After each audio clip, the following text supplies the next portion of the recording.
Rano Karno singgung soal pilkada, serius maju jadi gubernur DKI Jakarta. Ini jawabannya. Aktor dan politikus Rano Karno terus bertahan di panggung politik selama 13 tahun belakangan ini.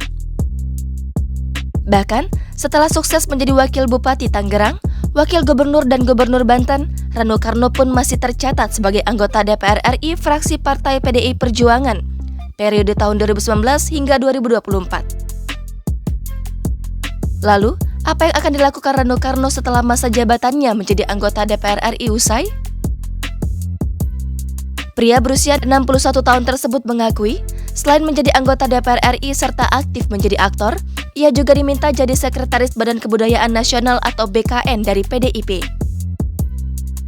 Bagi pemeran Dul dalam film Sidul the Movie itu, alasan dirinya mau terlibat di kebudayaan karena kepeduliannya terhadap Indonesia. Akan tetapi, Rano Karno tak mau membahas banyak mengenai karir politiknya. Apa alasannya?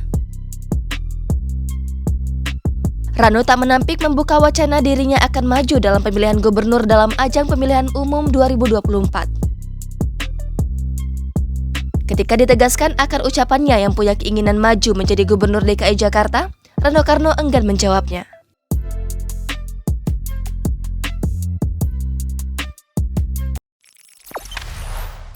Jangan lupa subscribe, share, komen, dan like ya!